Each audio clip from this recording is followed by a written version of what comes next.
warahmatullahi wabarakatuh. Perkenalkan, nama saya Sefer Rendi, CGP Angkatan 10 dari Kota Serang.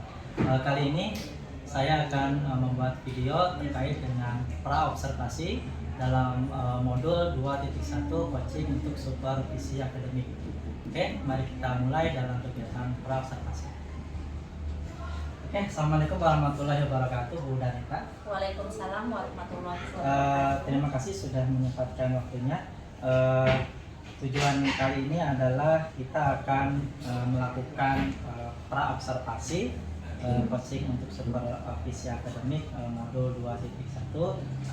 Tapi sebelum hal itu ada beberapa hal yang ingin saya tanyakan terlebih dahulu ya. Jadi tujuan kali ini untuk observasi itu kan agar nanti ketika saat proses pembelajaran di kelas diharapkan Bu Danita sudah bisa menerapkan proses pembelajaran berdiferensiasi ataupun sosial emosional sehingga bisa lancar dan juga bisa sesuai dengan apa yang diharapkan oleh SPP-nya. Oke, sebelumnya saya ingin tanyakan terlebih dahulu, kira-kira tujuan pembelajaran nanti saat observasi itu apa? Nah, tujuan pembelajaran pertemuan kelima yang saya akan gunakan adalah peserta didik mampu mengkonstruksi surat lamaran pekerjaan dengan tepat sesuai UEBI. Jadi nanti tujuannya lebih ke membuat ya surat lamaran pekerjaan. Oke. Untuk yang kedua, kira-kira dari tujuan tadi area pengembangan yang hendak dicapai itu seperti apa? Area yang saya akan capai nanti itu menggunakan berdiferensiasi dalam bentuk keterampilan, yaitu membuat surat lamaran pekerjaan. Jadi lebih ke diferensiasi ke produk, ke produk, ke hasil. Ya, jadi hasilnya. Nanti hasilnya berupa surat lamaran pekerjaan yang dibuat oleh anak-anak. Oke. Nanti kan surat lamaran itu nanti bisa digunakan suatu saat ketika anak mungkin akan melakukan lamaran. Oke. Itu area pengembangannya. Kemudian strategi apa yang dipersiapkan untuk pengembangan tersebut? Tentu strateginya adalah pertama itu tentu yang saya gunakan harus menggunakan saya membuat modul terlebih dahulu, lalu kedua strategi yang saya akan gunakan adalah menggunakan model PJBL, yaitu produk gitu ya. Jadi membuat modul terlebih dahulu ataupun project based learning ya, gitu lah. Ya. Kemudian dalam strateginya menggunakan PJBL. Ya, PJBL. Oke, mungkin seperti itu saja dulu pra observasi kita kali ini. Untuk berikutnya nanti saya akan masuk ke kelasnya Bu Danita yang akan dilakukan nanti observasinya. Oke, terima kasih. Assalamualaikum warahmatullahi wabarakatuh. Duduk siap. Siap. Sebelum memulai pelajaran, mari kita berdoa menurut saya masing-masing. Doa selesai. Memberi salam. Assalamualaikum warahmatullahi wabarakatuh. Waalaikumsalam warahmatullahi wabarakatuh. Sebelum Ibu mengecek kehadiran, Ibu harapkan kalian berdiri terlebih dahulu.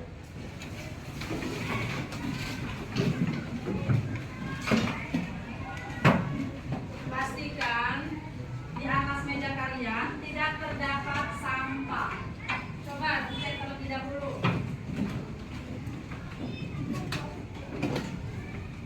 Kalau masih terdapat sampah, silahkan untuk membuang sampah terlebih dahulu. Silakan dicek terlebih dahulu. Oke, silakan.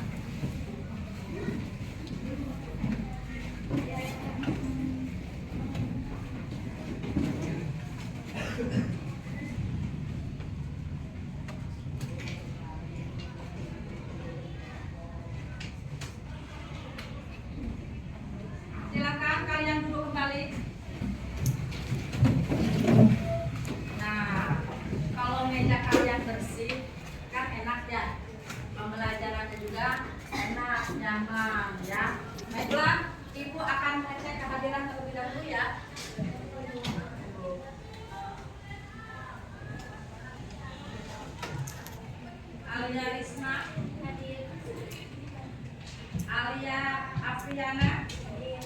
Amanda. Kemarin kita membahas mengenai jenis-jenis surat. Coba sih sebutkan jenis-jenis surat. Ayo, Isawong. Jenis-jenis surat terdiri dari 7. Yang pertama ada surat permohonan. Oke. Kedua ada surat keputusan. Oke. Surat kuasa. Oke. Selanjutnya ada surat perintah. Oke. Surat pengantar. Oke. Surat edaran. Oke. Dan yang terakhir ada surat undangan. Oke, yang pertama surat apa? Surat permohonan. Surat permohonan. Coba sih contohnya, Yusuf. Surat permohonan itu contohnya seperti apa? Surat lamaran. Oke, yang kedua surat? Surat keputusan. Oke, coba deh surat keputusan apa sih contohnya? Masih ingat? Surat pengangkatan pegawai. Lalu yang ketiga, contohnya seperti apa? Yuk kamu. Materi kita kan surat lamaran pekerjaan, termasuk di situ surat permohonan. Oke. Tujuan pembelajaran hari ini adalah peserta didik mampu memproduksi surat lamaran pekerjaan dengan tepat. Oke, kemarin kalian sudah dibahas tentang surat lamaran. Hari ini kalian membuat atau juga memproduksi surat lamaran pekerjaan dengan tepat. Silakan.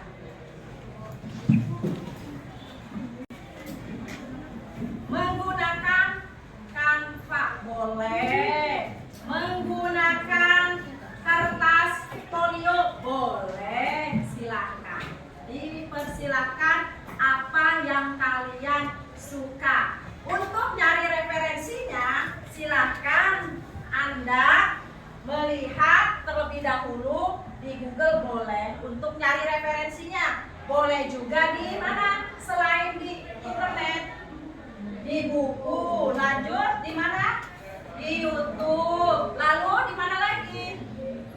Di IG, di TikTok, silakan. Nah, sekarang kalian hari ini adalah memproduksi surat lamaran pekerjaan dengan tepat. Artinya kalian harus melihat surat lamaran itu sesuai ejaan yang disempurnakan. Yang kita sebut sekarang adalah istilahnya QEB. Apa itu QEB? Pedoman umum ejaan bahasa Indonesia. Ya, silakan sekarang memproduksi ya.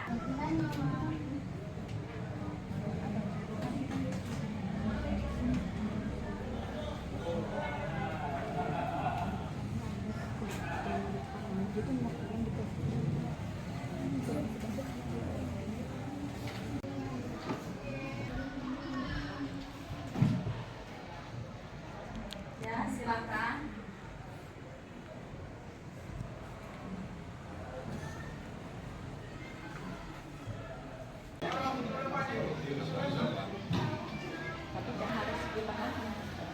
Sudah selesai ya.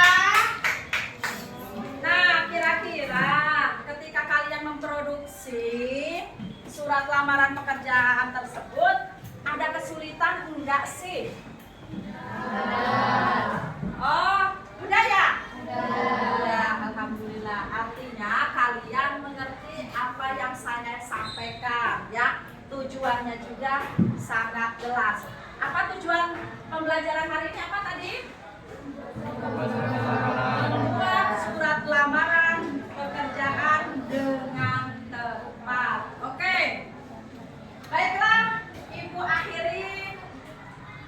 Wassalamualaikum warahmatullahi wabarakatuh. Pasca observasi terkait proses pembelajaran yang sudah dilakukan Bu Danita Diana di sebelah dan juga ditemani oleh pengajar praktik kita Pak Udan Miharja. Tapi untuk sebelum kita melakukan pasca observasi ada beberapa hal yang ingin saya tanyakan terlebih dahulu kepada Bu Danita. Ya, boleh silakan. eh, yang sudah kita atau budaya kita lakukan saat kegiatan pembelajaran di kelas, bagaimana perasaan Bu Lanita ketika sedang melakukan pembelajaran di kelas? Alhamdulillah baik dan senang, dan siswanya juga antusias, happy. Oh, jadi sudah terlihat kegiatannya itu anak antusias Ya, dalam pembelajaran. Kira-kira ada nggak hal-hal baik yang sudah Ibu lakukan di kelas terkait pembelajaran? Oh, tentunya ada kelebihan dan ada kekurangannya, di mana yang namanya setiap pembelajaran pasti peserta didik kita melihat ada kelebihan dan kekurangan. Kemarin kebetulan saya itu kan mengenai pembelajaran mengkonstruksi tentang surat lamaran pekerjaan di aplikasi Canva. Yang pertama, kelebihannya adalah anak-anak bahagia untuk mengkonstruksi di aplikasi Canva. Itu anak-anak dengan antusiasnya, kelebihannya ya. Itu salah satunya. Lalu yang kedua itu anak-anak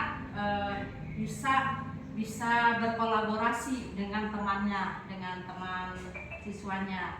Nah, tetapi ada kekurangannya juga. Tidak semua siswa support dengan HP, dengan HP yang mungkin katakanlah ada yang memiliki HP yang jadul, jadi tidak support HP-nya. Lalu yang kedua, terganggunya jaringan, di mana jaringan itu tidak semua akses di dalam kelas, itu kekurangannya. Mungkin itu sih. Oh, jadi tadi kelebihannya karena mungkin aplikasi Canva itu menarik, iya. Antusias untuk belajar. Oke, ya. Tapi ada kekurangan juga terkait dengan HP dan Iya, karena tidak support, gitu, lalu jaringannya tidak. Dari kalau kira-kira kalau ada penilaian dari 0 sampai 10, kira-kira keberhasilan kegiatan pembelajaran kelas itu di angka berapa? Saya mungkin saya nilai di angka 8 saya. Mungkin tadi ya ada kekurangan. Oke, ya kan, karena kalau 10 hanya kesimpulan punya yang di atas saja ya. Kira-kira dari kegiatan kemarin dan kekurangan kelebihannya, ada nggak yang perlu ditingkatkan lagi? Oke, perlu dong, tentu saja. Di mana yang perlu saya tingkatkan lagi tidak hanya Canva yang harus saya perkenalkan, gitu ya.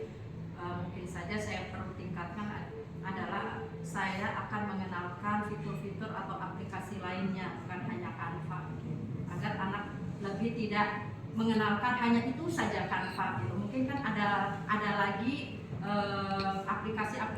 aplikasi lainnya yang harus diketahui oleh peserta didik. Mungkin butuh istilahnya pengenalan aplikasi Iya, lainnya sehingga anak itu lebih bisa memanfaatkan HP dengan baik Iya, daripada betul. hanya sekedar memanfaatkan media saja. Oke, Kayak iya. itu hal-hal yang mungkin dikatakan nanti ya. Dari yang tadi sudah dijelaskan kita, kira-kira ada nggak apa rencana Bu Danita untuk meningkatkan tadi? Oke, salah satunya tentunya di mana ketika kita sudah melakukan untuk mengenalkan aplikasi-aplikasi lainnya terhadap peserta didik, tentunya saya secara pribadi selaku pendidik tentunya ingin meningkatkan dari segi metode pembelajarannya, yaitu tentu saja saya ingin mengenal maksudnya meningkatkan diri saya itu menggunakan IT yang baik gitu. Agar apa? Agar anak-anak juga ketika menerima pembelajaran dari saya itu tidak membosankan, tidak harus ceramah terus gitu. Jadi saya pun harus meningkatkan dari segi IT-nya. Jadi bukan hanya Metode ceramah saja. metode ceramah, jadi penggunaan IT yang baik, terutama yang kita sendiri Iya, sebagai guru, dan juga bisa dimanfaatkan juga kepada siswa. Iya, betul. Kira-kira dari rencana tadi kapan kira-kira Oh, tentu saja sudah mulai besok harus diterapkan untuk kedepannya. ya mulai besok ya? Iya, mulai besok. Ada nggak kira-kira istilahnya teman ataupun sahabat yang bisa diajak kerjasama? Oh, tentu. Salah satunya satu MGMP, misalkan teman sejawat itu harus saling berkolaborasi gitu ya. Yang terakhir, bagaimana komitmen Bu Danita terhadap rencana tadi dengan kegiatan-kegiatan di pembelajaran? Tentunya saya harus memiliki komitmen di mana setiap bulan itu harus saya menjadwalkan, di mana target saya itu minimal 1 bulan itu mengikuti seminar, misalkan webinar. Sekarang itu kan udah dimanjakan lewat Zoom meeting, tidak harus di tempat gitu ya. Jadi itu minimal saya harus mengikuti satu kegiatan ya 1 bulan itu. Target saya itu satu bulan 1 kegiatan dalam mengikuti pelatihan atau webinar. Baik, itu mungkin hal-hal yang perlu diketahui. Jadi refleksi kita sebagai atau saya sebagai absolvent terhadap Bu Danita terkait dengan partisipasi juga memang pada kegiatan pelaksanaan kegiatan observasi saat di kelas itu sudah cukup baik dan sesuai. Mudah-mudahan ke depannya lagi bisa kita semua sebagai guru bisa terus meningkatkan lagi kompetensinya sehingga kebutuhan anak dalam pembelajaran juga istilahnya terpenuhi. Amin. Baik, terima kasih Bu Danita atas kerjasamanya. Terima kasih Pak Udan atas kehadirannya.